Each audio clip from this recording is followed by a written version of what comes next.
بفرمایید. سلام خانم مریم، خسته نباشین. خسته نباشید به همگی دوستان. خیلی ممنون از این فرصتی که به ما دادین. من شخصا فکر می‌کنم که خیلی از ماها تازه شروع کردیم به فهمیدن یک سری ارزش‌هایی که شاید سالها در موردش شنیده بودیم ولی اون درک درست رو نداشتیم. برای ماها خیلی آموزنده بود از اینکه تازه فهمیدیم چه چیزهایی رو داشتیم و قدرش رو اونطوری که باید نمیدونستیم. در این حال مواردی هم هستش که شاید خیلی برای ماها هنوز باز نشده. چرا؟ چون که بدیلی براش نداریم به اون معنای مشخص. یکی از اون موارد خب انقلاب ایدئولوژیک هست که شخصا برای من خب هنوز من به اندازه درک و فهمم این قضیه رو میفهمم و درک میکنم که خب طبیعتاً خیلی خیلی پایین‌تر از همه کسایی که اینجا حضور دارن. برای همین خواستم از این فرصت استفاده کنم از شماهایی که به حال آفریننده این انقلاب بودین، بخوام که از ضرورت‌ها و اصلا چی شد که به این نقطه رسیدین و اینکه این انتخاب رو کردین و دستاوردهاش از نظر خودتون حالا ماها داریم می‌بینیم، الان باز بهتر می‌بینیم، ولی یه مقدار در موردش برای ما توضیح بدیم. ببخشید که طولانی شد.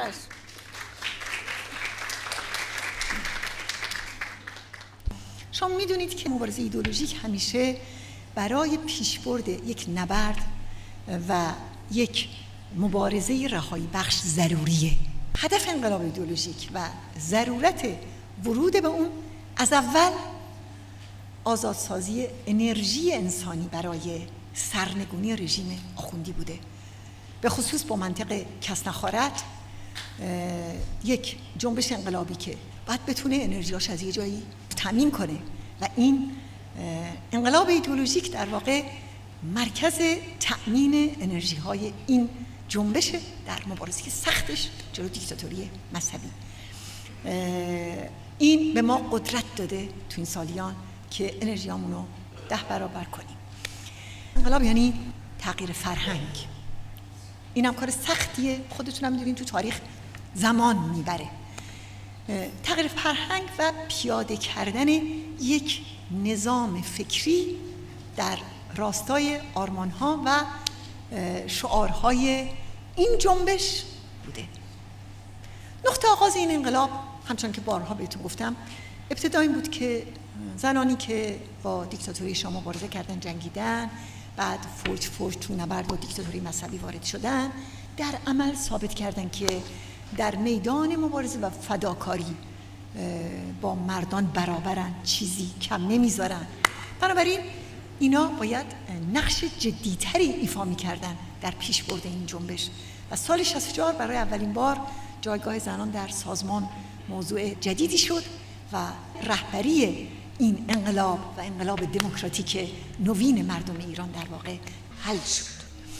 دیرپاترین تضاد، سختترین و قدیمیترین و تاریخیترین نوع استثمار جنسیه، یعنی استثمار زن. این سختترین تضادیه که جامعه انسانی با اون روبروه. از روز اول تا الان جوامع از بسیاری دورانها عبور کردن. جامعه انسانی از دوران بردهداری، از دوران فئودالی بسیاری عبور کردن، ولی علی‌رغم این همچنان نظام مرد سالار یا اونی که ما بهش میگیم ایدئولوژی جنسیت همچنان باقیه. بنابراین انقلاب ایدئولوژیک در سال 64 در جهت نفی همین نوع استثمار و دیدگاه‌های ناشی از اون در جریان عمل بود که شروع شد. بعد از اون زنان نقش تعیین کننده‌ای در سازمان مجاهدین ایفا کردن که شما همه اون رو شاهدین در این سالیان و به ویژه در اوج عملیات ارتش آزادی بخش یکی از کابوس‌های پاسدارای رژیم بودن و اینا اگه دیده باشین میان تعریف میکنن صحنه‌های فروغ جاویدان رو چجوری هنوز که 30 خورده سال گذشته میلرزن وقتی تعریف میکنن که اون صحنه چی بود، چطوری اینا شلیک میکردن، ما نمیدونم اینقدر زیاد بودیم اونا اینقدر کم بودن ولی چیکار میکردن و تصویر بسیار گویای این صحنه‌ها تصویر طاهره طلوع در گردنه حسن آباد که به 1000 زبان جنگاوری و مقاومت زن مجاهد و به ویژه وحشت پاسداران رو از اون نشون میده که چگونه اون رو با خنجری بر قلبش وارونه از پاها بر اون صخره‌ها آویزان کردن. باز من برم جلوتر. تو سال 68 در واقع این انقلاب یک جهش جدیدی پیدا کرد. کل سطوح سازمان مجاهدین رو در بر گرفت و دیگه نه فقط در امر برابری زن و مرد، بلکه رسید به هژمونی زنان و این یک گام بسیار بسیار کیفی و جدید بود در اونم یه جنبش انقلابی که خودتون میدونید هر روزش با هزاران خطر روبروه و میتونه قیمت کلانی داشته باشه. بنابراین وقتی زنان خودشون از قید و بندهای استثماری رها میکنن، در جریان عمل عامل رهایی مردان هم میشن. یعنی این هژمونی زنان عامل رهایی مردان هم از ایدئولوژی مرد سالار و جنسیت میشه و به همین دلیل ما میگیم رهایی زن شرط رهایی مرده. پس بحث اصلا در یه جمله اگه بخوام بهتون بگم جا به جای زنان با مردان نبود. بحث یک دگرگونی زیر و روی فرهنگ و یک نظام فکری بود و لازمه این انقلاب در واقع نبرد ایدئولوژیک هر مجاهد خلقی بود با اندیشه استثماری جنسیت و فردیت فروبرنده. همونطور که میدونید مجاهدین برای راهگشایی و عبور از این انقلاب هر کدوم قیمت دادن و از خانه و خانمان گذشتن و با هر مانعی در افتادن تا راه سرنگونی رژیم رو باز کنن. این اون نبردی که باید همچنان استمرار داشته باشه و این همون عنصریه که زن و مرد رو تاریخاً انرژیاشون رو به بند کشیده، قفل کرده، در حالی که اگر باش بجنگن میتونن انبوه انرژی آزاد کنن. بنابراین این یک انقلاب عظیم بود، هم برای زنان که باید وارد دنیای مسئولیت پذیری میشدن. خیلی سخته. الان پرسیدن اعمال هژمونی خیلی کار سختیه.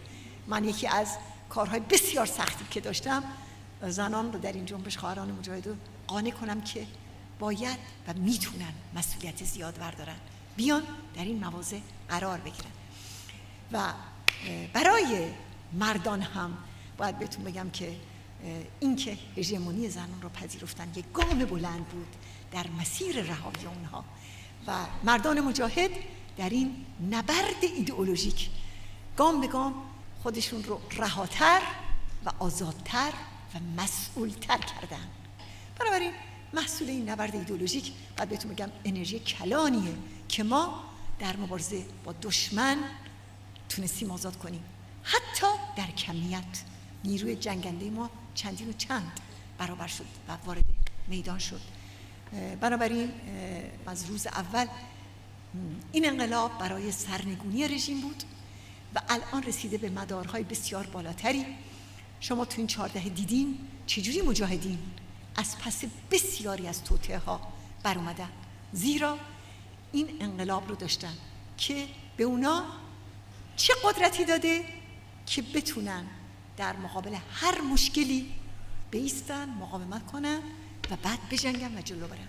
بنابراین علی رغم ضربات بسیاری که دشمن زده به خیال خودش میخواسته به قول معروف این مجاهدین رو کمر شکن کنه و از صحنه خارج کنه، ولی تونستن دوباره تشکیلاتشون رو برپا کنن بسیار بسیار بسیار منسجمتر و قویتر از قبل.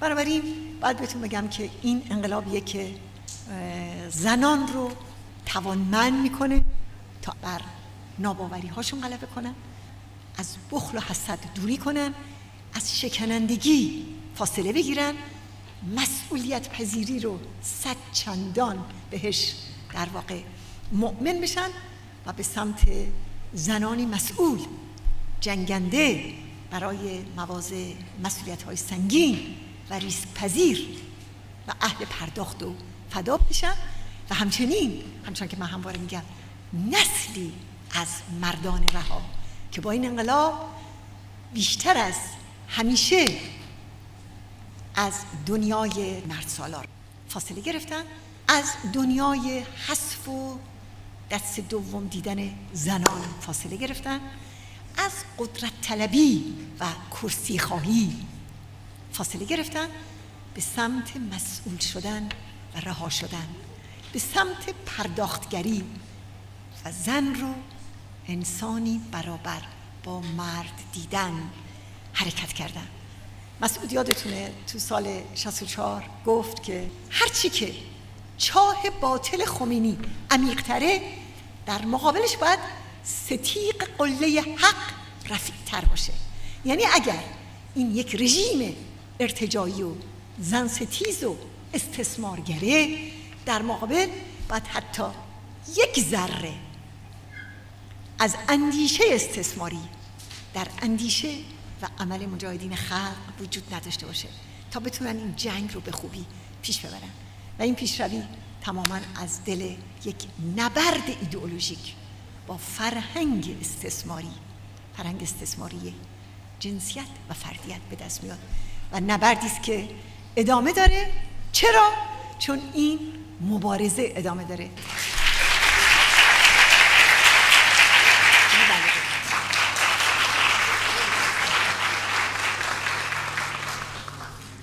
بفرمایید. سلام خواهر مریم عزیز. حال شما خوبه؟ مشتاق دیدار. مرسی. خوبی؟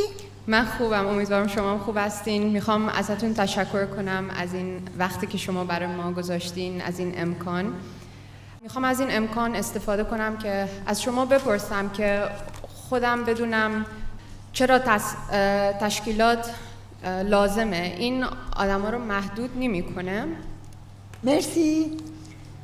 سوال به نظر من بسیار خوبی رو کردی. من فکر میکنم که وقتی که شما انتخاب میکنید که با یک دیکتاتوری بجنگین و مردمتون رو میخواین آزاد کنین، هیچگاه به تنهایی نمیتونین. بهترین آدمم که باشین. قدرت انسان وقتی تنهاست محدوده، به خصوص وقتی میخواد جلوی چنین دشمن سرسختی بیسته.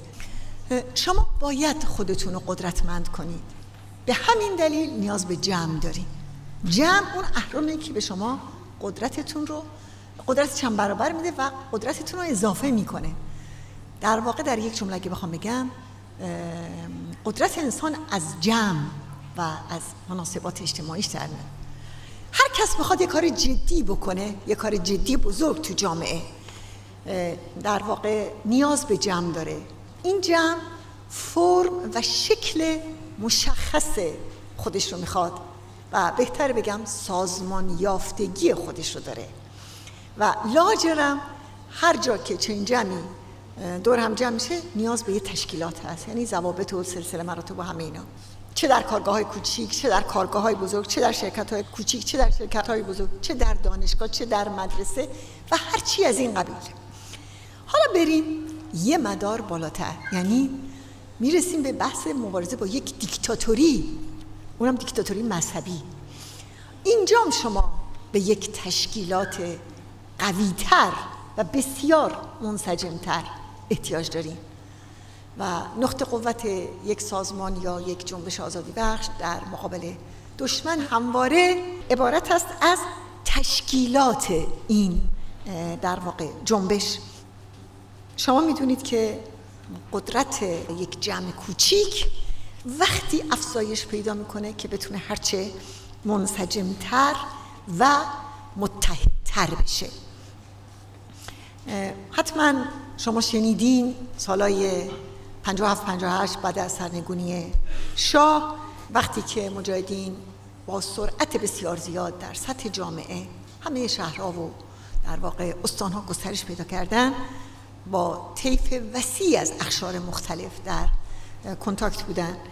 اونا در طی مدت کوتاهی تونستن در تمام اقشار اجتماعی انجمن‌های تشکیل بدن و نیروهایی رو جذب کنن، از انجمن‌های کارگری، دانشجویی، دانش آموزی، کارمندی، همه اینا به سرعت شکل گرفت و هر کدوم تشکیلات خودشون داشتن، نشریه خودشون رو در می آوردن، سخنگویان خودشون رو داشتن و با سرعت تمام این تشکیلات تونست نیروهای گسترده‌ای رو جذب کنه و همین دلیل مجاهدین در مدت کوتاهی تونستن به یک تشکیلات 500,000 نفره برسن.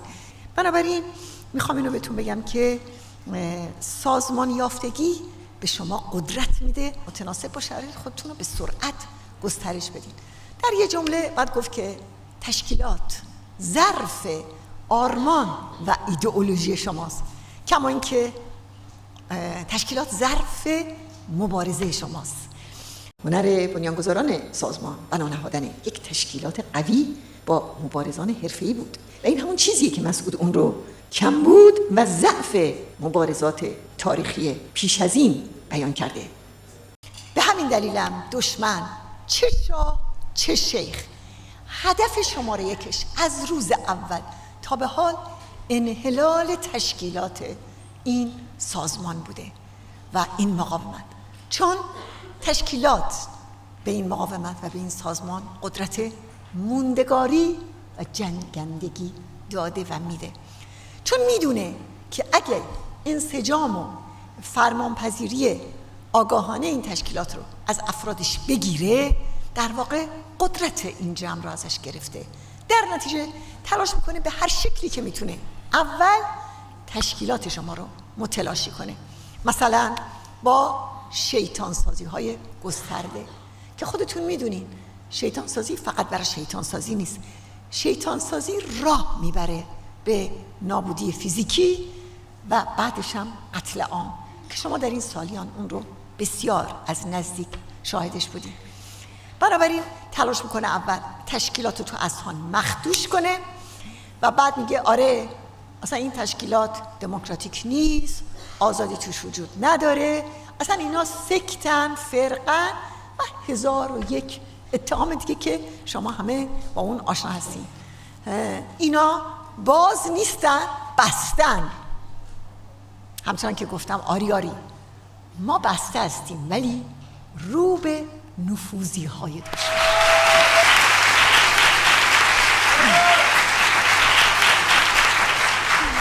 شما میدونید که اصلا درد رژیم اینه که چرا این تشکیلات نفوذ ناپذیره.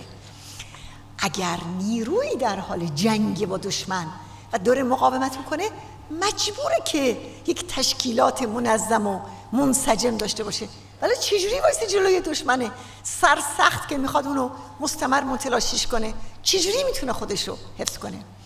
و باز شما میدونید که رژیم در این جهت در واقع یعنی در جهت انحلال تشکیلات مجاهدین خواستش رو به دولت‌های غربی بسیار تحمیل کرد و از اونا خواست که قبل از هر چیز تشکیلات مجاهدین رو هدف قرار بدن، یعنی نذارن که این مقاومت و این تشکیلات جایی تمرکز داشته باشه.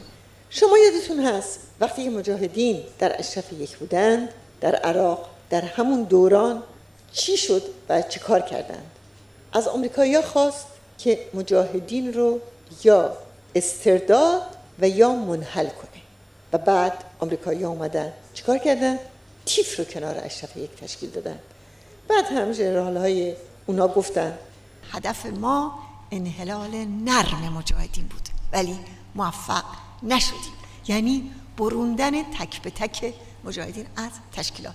باز شما خودتون نسلی هستین که یادتون هست اصلا قضایای 17 ژوئن.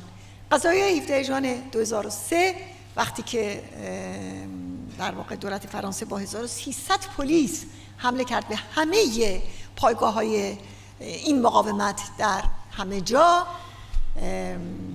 بعداً از رئیس دست یک خبرنگاری سوال کرد شما 1300 پلیس رفتین زدین، ضرب و شتم کردین، همه چینا رو بردین، دستگیر کردین، زندان بردین، تبعید کردین، ولی هیچ سلاح و مهماتی پیدا نکردین، چه سودی براتون داشت این حمله و هجوم؟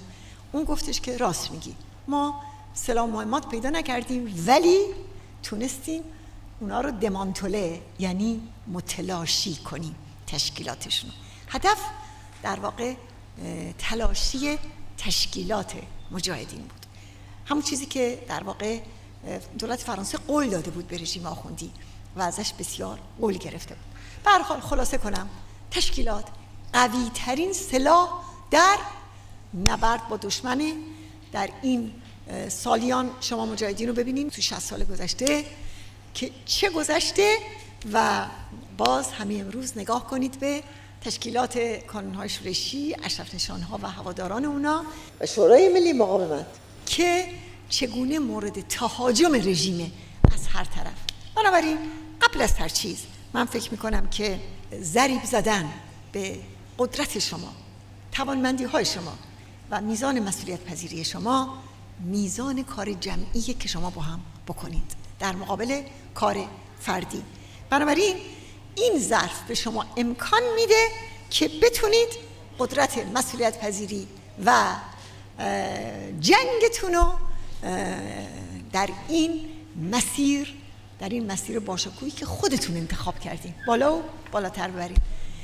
برای همینه که رژیم این دادگاه 104 نفر که الان نزدیک 2 ساله تشکیل شده، شما دارین میبینین هر جلسه هر 2 هفته یه بار داره خط و نشون میکشه که هر کس حتی توی تظاهرات شما در یک شهر و در یک کشور شرکت کنه برای بار اول چه خواهد کرد. گفته که اونم شامل در واقع حکم بقی و محاربه میشه و مستحق اعدامه.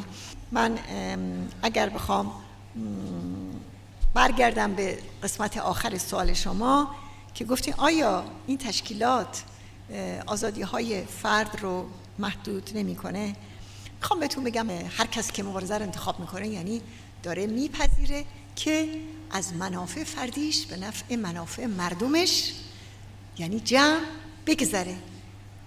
در نتیجه در این جمع و تشکیلات هم اولویت دادن به جمع این همون اولین گامه، به خصوص وقتی که شما آگاهانه و داوطلبانه وارد چنین مسیری میشین.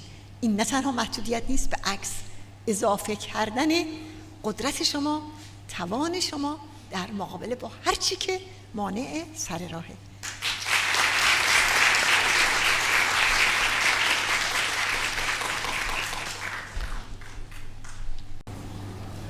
سلام خانم مریم عزیز. خوبی؟ مشتاق دیدار. مرسی. آذر عزیز. من از قبل از اینکه بیام از پدر مادرم پرسیدم، گفتم که شما چی شد که تصمیم گرفتین هوادار مجاهدین بشین؟ هر دوتاشون یه جواب بهم دادن. جواب دادن که سخنرانی برادر مسعود و امجدیه در سال 58. و مامانم بهم گفت که تو رو که میدونم برای چی مسیر رو انتخاب کردی. گفتم چون که تو با خاله عموها بزرگ شدی از کوچیکی. و گفتم نه اشتباه میکنی، فقط اون نیست.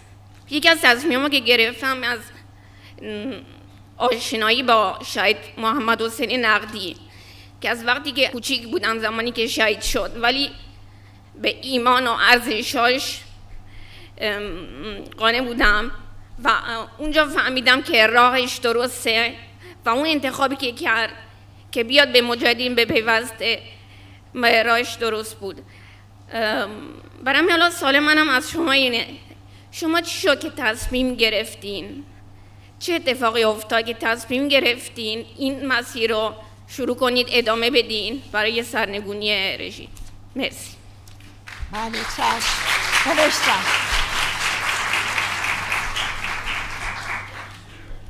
سلام خواهر مریم عزیزم. سلام، مشتاق دیدار.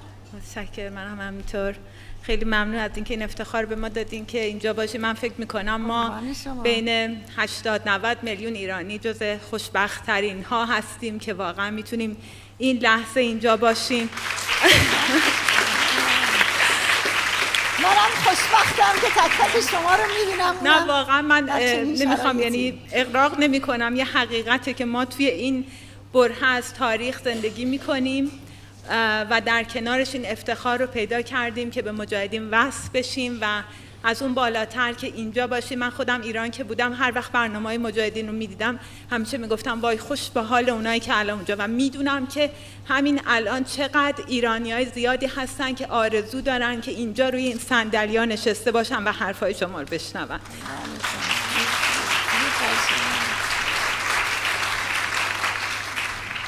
خواهر مریم، من یه بارم خدمتتون عرض کردم که واقعا شما والاترین مقام انسانی رو بهش معنا بخشیدین و این رو واقعا بهش ایمان دارم. یعنی کتاب‌های زیادی آدم میخونه، داستان‌های زیادی میشنوه، ولی شاید همش در حد حرف و کتابه.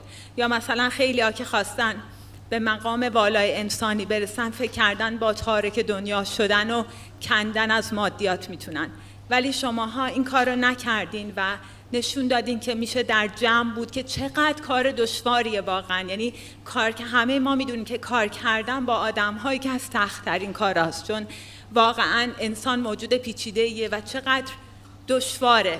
و اینکه شما تونستین از نظر من یک مدرسه انسانسازی داشته باشین، یا شاید بتونم بگم، باید بگم دانشگاه، نمیدونم، در والاترین لولش رو در واقع ساختین. سوال من همیشه اینه، یعنی دغدغه من اینه که در فردای آزاد ایران ما میدونیم که سرمایه هامون بسیاره، تحصیل کرده هامون زیادن. یعنی من خودم هیچ نگرانی ندارم برای آبادانی ایران. اگر یک حکومت درست مردمی شرافتمندی سر کار باشه و دردش دغدغش مردم باشن، حتما که میتونه اون سرزمین رو آباد بکنه. اما من دغدغم اینه، آیا این ارزش‌های مجاهدین که 40 سال بلکه 60 ساله روش کار شده و انسان آفریده، یعنی چیزی که در این دنیا واقعا نیست، اما الان همه در دنبال مادیاتن و هی توی جوامع بشری دارن به آدم‌ها یاد میدن که به خودت فکر کن، خودت مهمی، اصلا مهم نیست چی دیگران فکر میکنن، به فکر خودت باش، به فکر خودت باش، برو بالا، میتونی. اما همه این میتونی ها فقط مال خودته. نمیگن 4 نفر دیگران با خودت بیار، برو تنها، برو بالا، فقط برو بالا.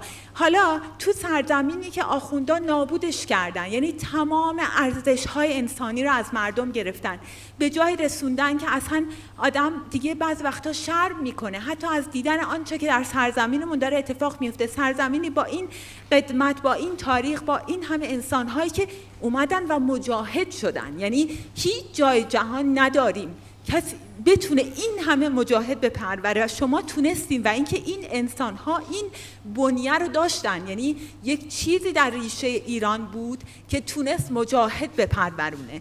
آیا در فردای آزاد ایران این اندیشه مجاهدین، این انسانسازی مجاهدین ادامه خواهد داشت؟ آیا این یا اینکه فقط در حد یک پروسه، یعنی یک بستر تاریخی فقط مربوط به الانه؟ آیا این امکان برای مجاهدین وجود داره که این ارزش‌ها رو به مردم ایران منتقل کنن و ایران ما واقعاً از نظر انسانی و شرافت هم در یک لول دیگه قرار بگیره؟ ممنونم. حتما. اول سوال آذر عزیز رو جواب بدم. چجوری تصمیم گرفتم در دوران شاه، همچنان که الان داشتید میشنیدید صحبت‌های مهدی رضایی رو، من تو صحبتم هم گفتم، فقر، بعد بیکاری، بعد تبعیض طبقاتی، سرکوب، شکنجه، اعدام، زندان، همه چی بود و همه اینا کافی بود که من رو به عنوان یک دانش آموز به شدت تحت تاثیر قرار بده که باید علیه این رژیم جنگید. و همین دلیل از اونجا مسیرم عوض شد، وارد مبارزه و بعدش هم پیوستم به مجاهدین شدم. بنابراین انگیزم بگین چی بود؟ ابتدا درد بسیار گسترده که تو جامعه می‌دیدم که البته شما الان هزاران برابرشو دارین می‌بینید. بله، همونطور که به علیرضا گفتم، مسیریه که بهش افتخار می‌کنم. هزاران بار اگر شهید بشم و دوباره برگردم، دوباره این مسیر رو انتخاب می‌کنم، چون در مسیر آرمانی که انسان رو به این مدار از رهایی میرسونه. من خوشبختم تو دورانی هستم که مجاهدین به ویژه راهبری مسعود هست و چنین جنبشی که به ما قدرت میده بتونیم تو این مسیر برای آزادی و رهایی مردممون خیلی بنبست ها رو بشکنیم، خیلی از موانع در واقع کنار بزنیم و راه پیشرفت این جنبش رو و این مبارزه رو باز کنیم. بنابراین بسیار انگیزه دارم براش. در مورد سوال امینه عزیز، این دانشگاه انسانشناسی در فردای ایران چه خواهد کرد؟ آیا ادامه داره یا نه؟ جوابم در یک کلام اینه که اندیشه و به قول تو مدرسه‌ای که در دوران اختناق مطلق شاه و آخوندها تونسته هزاران هزار زن و مرد از بخش‌های مختلف جامعه ایران رو به خودش جذب کنه و این همه شهید و این همه رزمنده و مجاهد تحویل جامعه ایران بده، در فردای آزادی ایران به طریق اولا این قدرت و استعداد رو داره که خودش رو در ابعاد وسیع گسترش بده. شک نباید کرد که وقتی توده های مردم آزاد باشن استعدادها شکوفا میشه و مردم قدرت انتخاب پیدا خواهند کرد و قطعاً مدرسه مجاهدین یعنی مدرسه صدق و فدا رهروانه بسیاری پیدا خواهد کرد. تا اونجایی که به مجاهدین برمیگرده و شما اشرف نشانها اون چه که میکنید برای سرنگونی بسیار ارزشمنده و اون چه که باید برای فردای ایران بکنیم بسیار بسیار ضروری تر. چرا؟ زیرا همچنان که گفتید مردمی که به اعتمادشون خیانت شده، این همه سرکوب شدن، وقتی اعتمادشون جلب میشه و امیدوار میشن که یک انسانای دیگه‌ای ببینن، همچنان که بهتون گفتم انسانایی که هیچ چیز برای خودشون نمیخوان و همه چیز رو برای اونا میخوان، چون اینا تحت سرکوب دیکتاتوریای شاه و شیخ فقط چی دیدن؟ کسانی که برای قدرت خودشون همه کار کردن.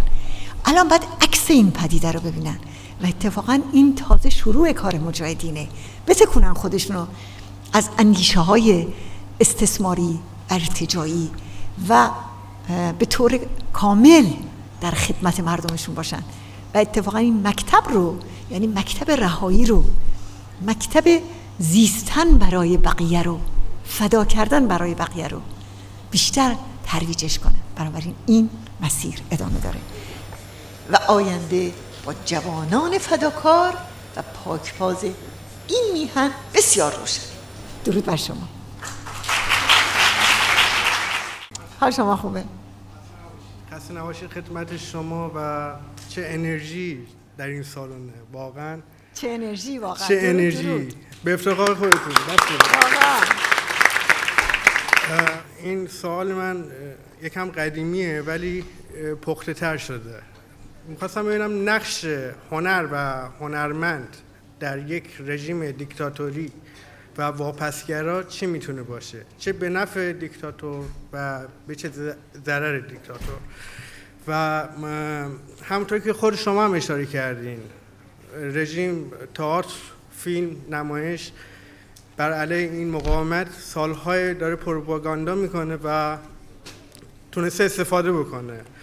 و من به عنوان کسی که 15 ساله از ایران اومدم بیرون، کارم جوریه که تئاتر، سینما رو دنبال میکنم و واژه‌ای که جدیداً میشنوم اصلا عوض شده.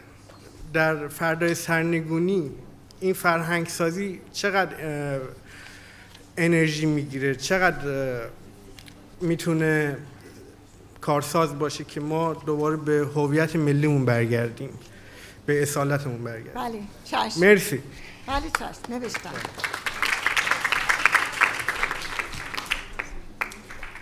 سلام خاله مریم. همم خیالتون راحت شه، فقط نصف کتابو میخونم.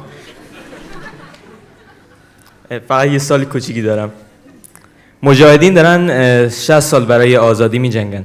بابای من سن و سال من بود وقتی انقلاب شد و با مقاومت دست شد. امروز هم داره هنوز میجنگه. ما کانونهای شورشی داریم، اشرف 3 داریم، تشکیلات داریم هم داخل و خارج از ایران. مردم ایران نشان دادن که آماده هستن برای جنگ کردن با این رژیم آخوندی.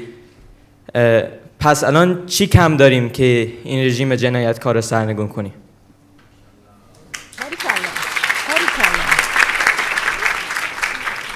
خیلی ممنون که این شانس رو دارم یه سوال بپرسم و یه چالش برای شما خواهر مریم.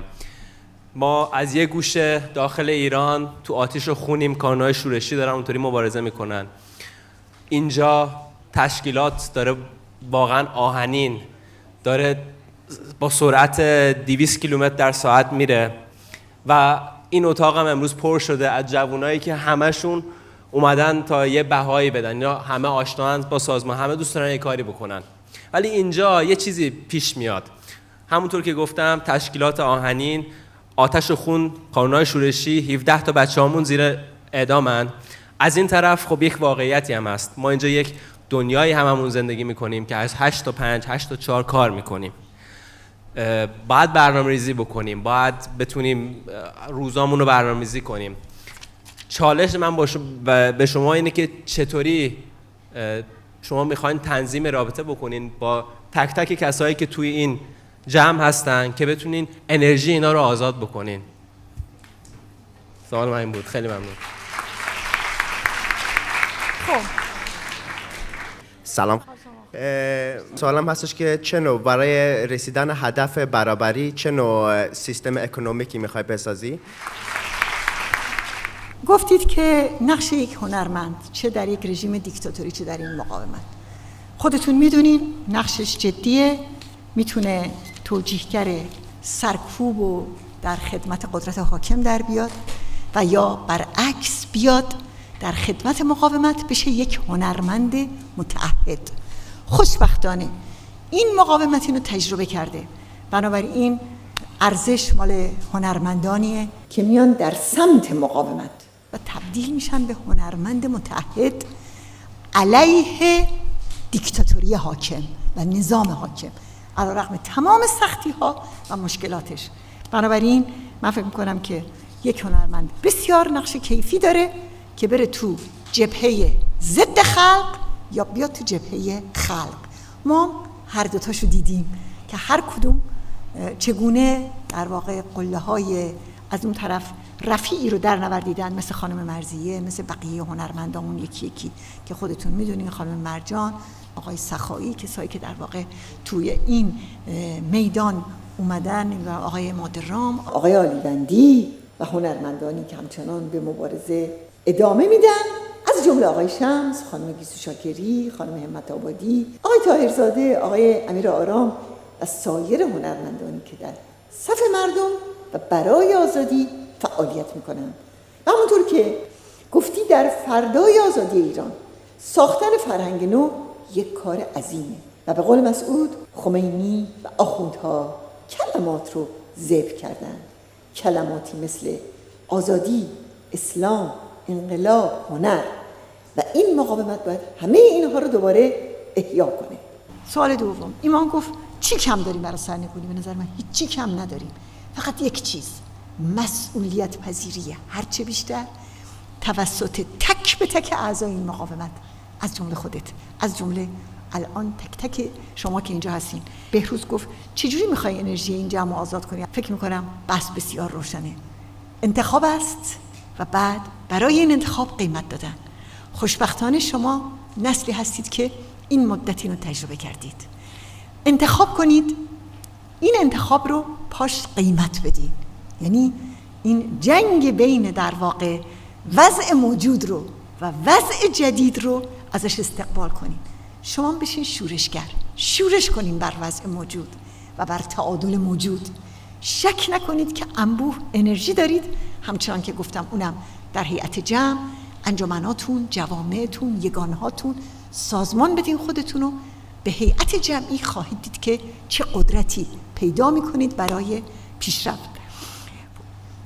در مورد اقتصاد در ایران آزاد فردا چه جایگاهی داره؟ تا جایی که به اقتصاد ایران فردا برمیگرده، همونطور که در برنامه 10 ماده‌ای اومده، ما برای تحقق عدالت و فرصت‌های برابر در اشتغال و در کسب و کار و بازار آزاد برای تمام مردم ایران، احقاق حقوق کارگر و دهقان، پرستاران، کارمندان، فرهنگیان، بازنشسته ها کار میکنه. ایران ظرفیت‌های بی همتایی برای ایجاد یک اقتصاد مستقل، آباد و پیشرفته داره. نفت و گاز و سایر منابع طبیعی همسایگان زیاد که امکان تجارت و تبادل اقتصادی رو گسترده میکنه. از همه مهمتر انبوه متخصصان و اندیشمندان و دانشمندان در داخل و خارج ایران.